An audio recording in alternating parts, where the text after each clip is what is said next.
Hi, you're listening to Divided Land and I'm your host Terry Dunne.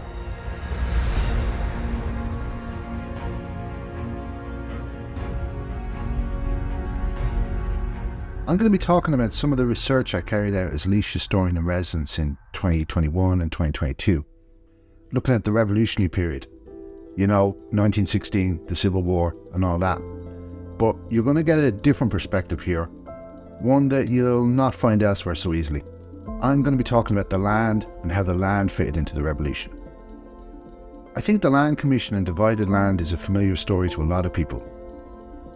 But in these podcasts we're going to be going back to look at their origins, which I think is a more unfamiliar story.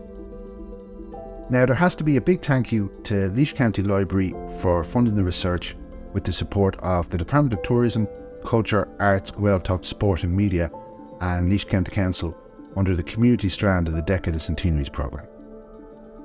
So in this first episode we're going to be in 1918, and what we know now is the final stage of the First World War.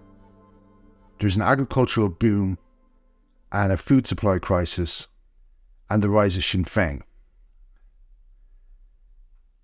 And we'll be in Clonaslee.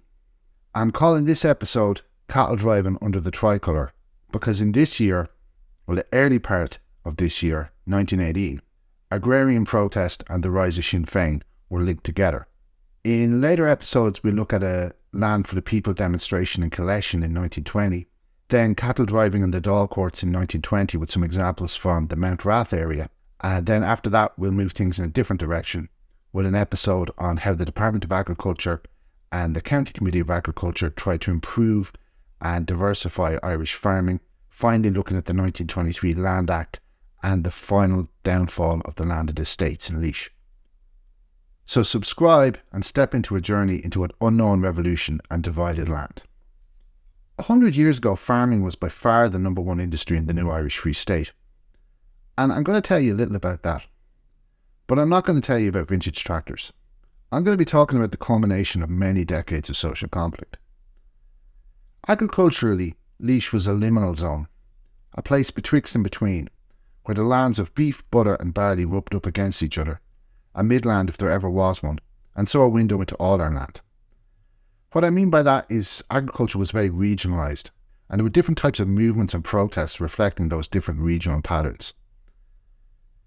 And one of the interesting things about Laois is the extent to which the county had a bit of many different types of movements and collective action, having, as it did, many different types of farming. So before we go any further, we have to have an explanation of what a cattle drive was. A cattle drive was the herding of animals off a disputed property. This could take a highly stylised ritual form, with a band and a big crowd and the animals being herded to their owner's yard or front lawn, or it could be a bit more chaotic and the animals sent up into the hills. That's a central tactic in these years, but actually what was going on in 1918 was sometimes a little different, as we shall see, and we'll be starting off with 1918. So cattle driving started with the ranch war in the early 1900s.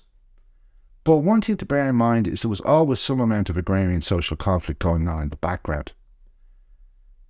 So as the big headline events, you have the ranch war roughly circa 1906 to 1909, and then you have new waves of similar mobilisations in 1918 and 1920 and 1922. But certainly locally in Laois, you'll find plenty of occasions in 1911 or 1914 or 1916 where these actions were taking place and these issues come into the fore, but just not on the same scale as you'll see in 1918 and later years. Another thing is that sometimes in successive agitations over different years and decades is actually the same lands in dispute. We'll look a little closer at that in a future episode, but it's actually also true of a particular case in this one.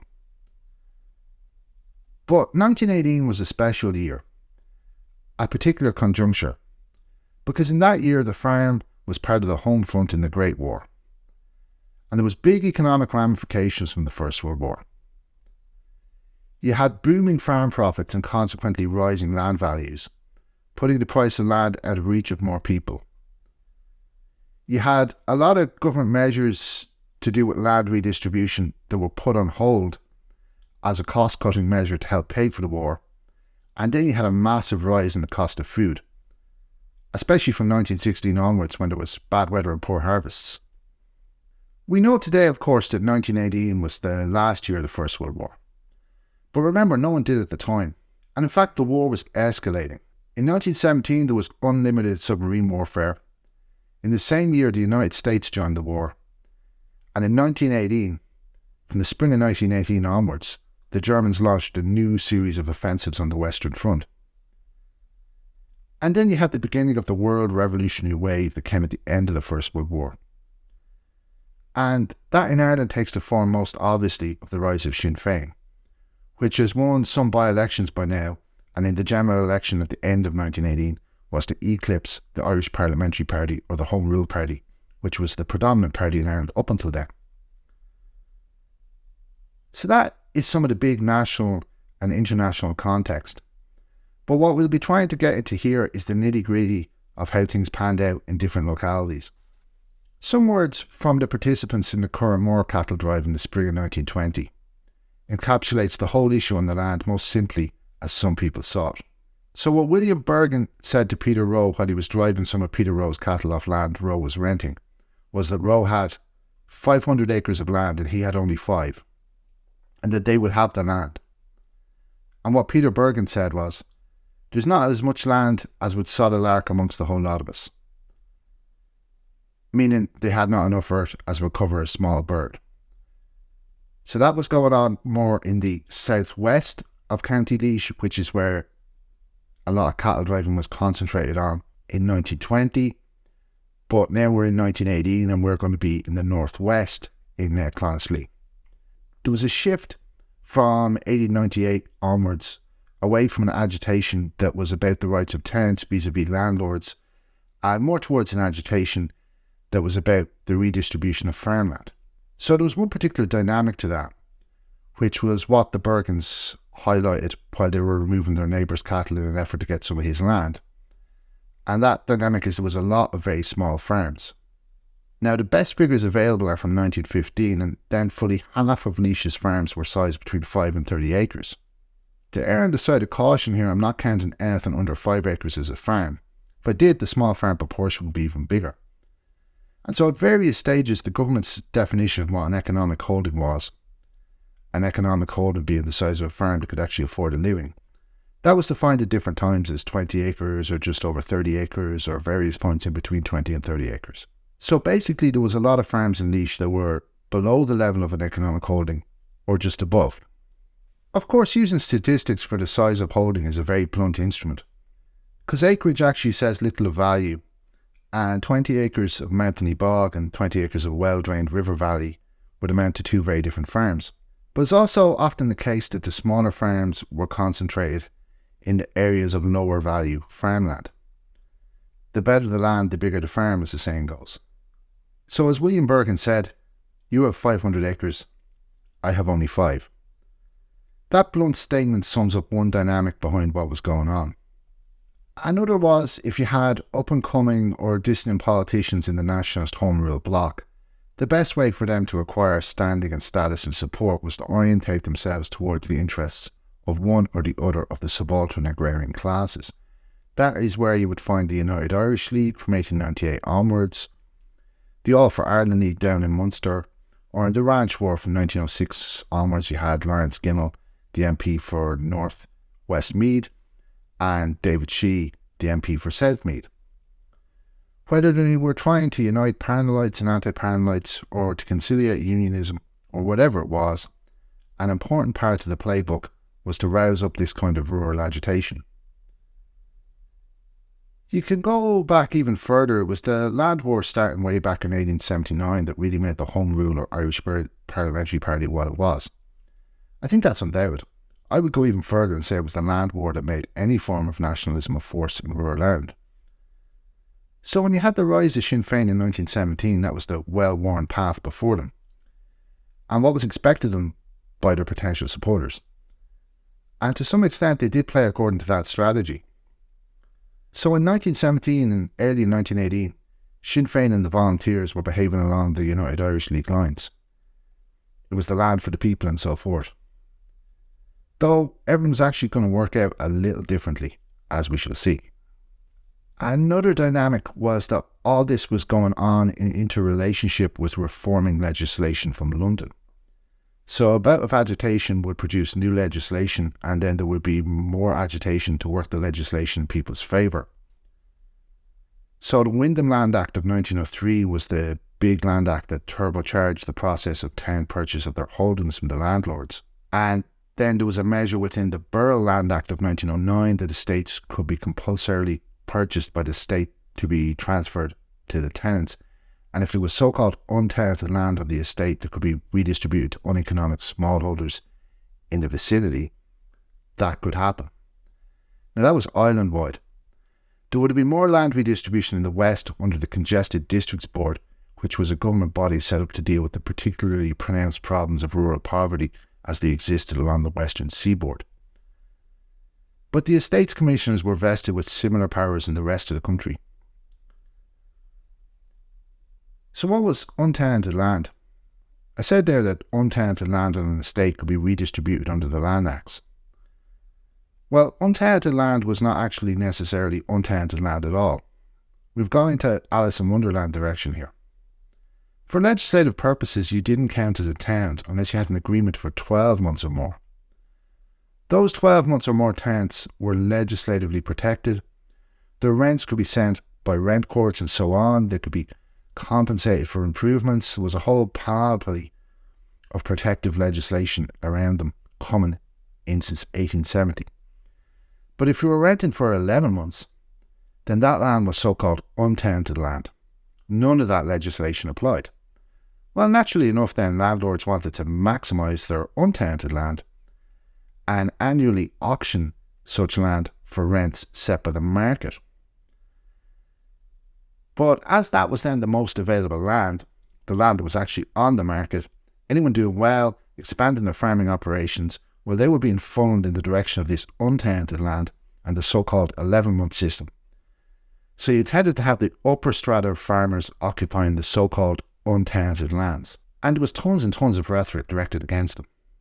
So like there is a song written by P.A. Meehan that talks about crushing the 11 months man, the grabbers, the land shark. Meehan was the Irish Parliamentary Party Member of Parliament for the Queen's County Leaks constituency from 1906 to 1913, but his activist career dates back further than that, at least back as far as the Land War. He was a significant local shopkeeper and merchant as well. Now, all of this is strange if your idea of conflict on the land is the land war and the plan of campaign. The rent strikes of the plan of campaign being particularly well known in Laois because of the famous or infamous lug occurring evictions. It is strange because the land war is presented as everybody versus the landlords. And the landlords are always presented as, inverted commas, Anglo-Irish, so it all seems comfortably nationalist. Actually, the contours of conflict from 1918 onwards were not that different from what went on in the 1800s. Typically in boom periods when there was rising land values, there was conflict between the relatively land poor and people relatively well endowed with access to land. That is to say, a conflict between different strata of tenant farmers. And then in times of depression, when it was harder for all to pay rents, for everyone to pay rents, set in the earlier economically buoyant periods, at these times there tended to be more opposition to landlords from a more broad coalition. That was the analysis James Donnelly put forward for the first half of the 19th century. As I said, the First World War created a boom time for Irish agriculture. It also created a grave food supply crisis. And that was another impetus for conflict over land. There was radical food price inflation due to the war, but also in the final years of the war there was, globally, poor harvests due to adverse weather conditions, which compounded the situation. Now, I'm just going to head a bit southward to Kilkenny for an apt vignette about this.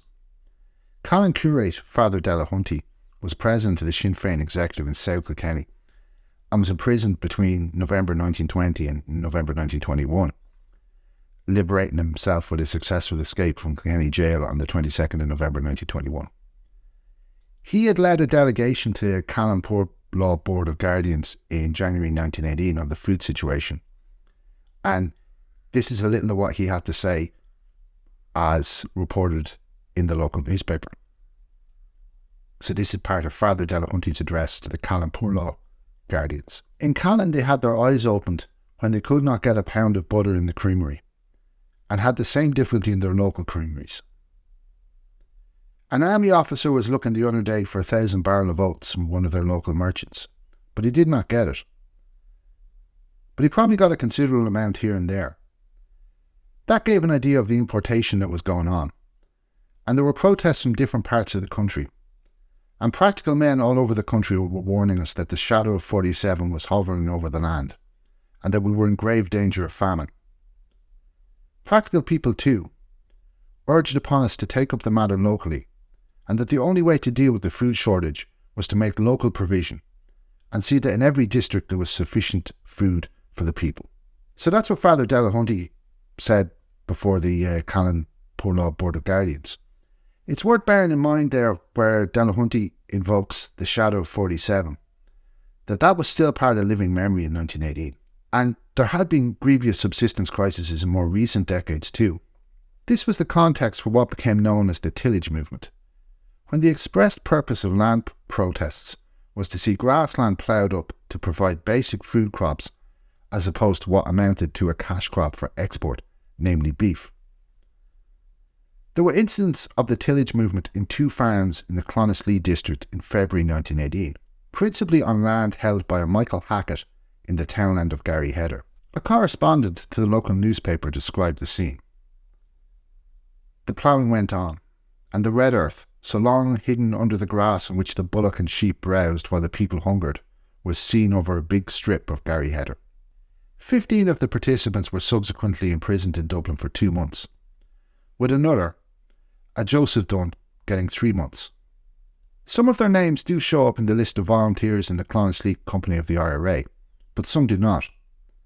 I looked them up because the tillage movement was a movement supported by Sinn Féin and the volunteers. When we get to 1920, things in that respect are going to be a little different.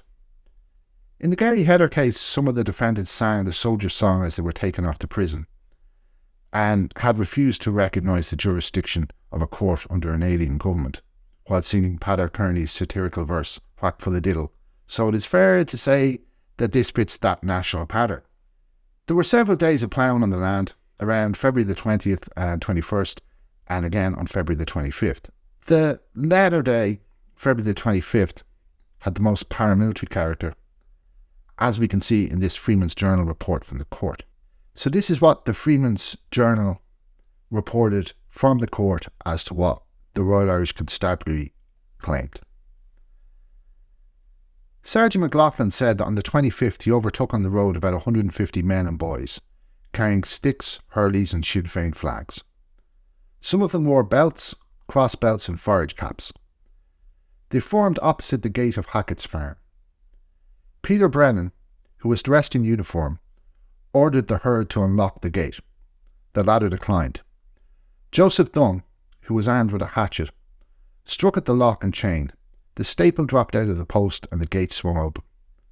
There was a sudden rush of the crowd into the field. 4 ploughs and 9 horses were brought in, and about 200 people assembled. So that was what was happening in Garryheader, Clonaslee in February 1918. At least I hope it was happening in Garryheader and not Garryheader, and if I've mispronounced it and you're from the townland, apologies. And as I've explained there was particular circumstance in 1918, but there was also continuity. And we can actually look back and find the same lands in dispute 10 years earlier in 1908. Then, 11 boys and men were summoned before Clonaslee Penny Sessions Court to answer a charge that on the 22nd of May 1908 at Garryheader they, quote, were guilty of conduct calculated to lead to a breach of the peace by assembling together, blowing horns, and using expressions directly leading to a breach of the peace and to excite discontent in the minds of the people. End quote. The evidence of Royal Irish Constabulary Constable O'Leary was they were shouting "down with Hackett, down with land grabbers," and throwing bottles, and the same sort of thing had been happening for the previous 12 months. There was actually an Edward Dunne in court on both occasions, in both 1908 and 1918. The same Edward Dunne, I'm not sure, but it's not unlikely. What happens then in early March 1988 is that Sinn Féin and the volunteers are ordered to desist from this sort of activity, ordered by their leaderships. So there's a switch in policy brought about by what? Well, for one thing, there's an intervention from the bishops in the middle of February 1918, an intervention strongly critical of these agrarian protests. Then, on the 21st of March 1918, Germany's stormtroopers threw a grenade into Irish politics as they started their big march westward, replenished by divisions freed up from the east by Russia's exit from the war, and with an urgent need for victory before America's entry to the war opened up a vast supply of men and material to their enemies. Voluntary enlistment into the British Army has dried up, so Lloyd George government decides to go for compulsory enlistment, conscription, as had already been done in 1916 in England, Scotland and Wales, and had been unsuccessfully attempted in Australia. This radically changes the situation in Ireland, blows it up, uniting in opposition to conscription hundreds of thousands of people, and the Irish Parliamentary Party, and Sinn Féin, and the Catholic Church, and the Labour movement. That means that unlike earlier nationalist parties and factions, the rise of Sinn Féin in large part happened outside of an immediate context of agrarian social conflict. The party was going down that well-worn route, but then switched lanes. That fact has contributed to misinterpretations of the Irish Revolution ever since, but I'm not going to ponder on the historiography here today. I'll conclude with a quick look at the conscription crisis. I'm going to read out some passages from the local newspaper as to how Sunday the 21st of April, the signing of the anti-conscription pledge, and Tuesday the 23rd of April, the general strike against conscription, as to how they were reported. It gives us some sense of immediacy of how profound these events seemed at the time. All over the county on Sunday last, public meetings were held to protest against conscription, and the pledge to resist was signed by every man and woman, boy and girl in the vast assemblies. Politicians and their followers who were for years pitted against each other in opposing camps came together and sunk all their differences, and united in one huge organisation in their determined resolution to defeat the policy of conscription. If Sunday was a great day, Tuesday was a still greater one. For on that day the entire country, with the exception of the northern capital, ceased work as a further protest against the government's anti-Irish programme, and as a test of the strength and loyalty of Labour. Every town and village in Leaks and Ossory observed the day in the manner in which it was intended to be observed. All tools were downed, shops and businesses were closed, and the day was regarded as a general holiday. In every town and village too, processions, including practically all the residents, men, women, little schoolboys and schoolgirls, were formed up and paraded the thoroughfares. It was a striking example of what may be achieved by a united people. One lesson which the day ought to convey to the workers is how powerful they can become by being banded together in organisations of one kind or another, and acting in unison when the situation requires it. The workers who take the lead, and with whom the initiative always rests in any movement of the kind, are principally the transport workers, and we are glad to know that branches of the Irish Transport Workers Union are now established in almost every centre in the county. So yeah, that was how events were reported at the time in the local newspaper. The next episode will be about a demonstration which took place in Clonaslee in April 1920. A demonstration which took place under the banner, The Land for the People. An important aspect of the demonstration is that from the reported platform speeches we can identify different political tendencies within the revolution. On the same side then, in April 1920. But their words were prefiguring future post-revolutionary political division. That's quite an interesting aspect of this protest rally. But before we get to all that, I'm going to put the Clonaslee rally into its wider context by looking at April 1920, why I call it the month of revolution, and by looking at some of the activist career of Patrick Porridge Gaffney, who was the main organiser of the Clonaslee rally, as far as we can see today. So that's going to be out in 2 weeks. And there has to be a big thank you as well for James, our producer. As well as producing the podcasts, James made the trailer for this podcast series. If you haven't seen the trailer, you should check it out. It's really good. And you can see more of James's work at scampmedia.ie. Make sure to subscribe wherever you get your podcasts.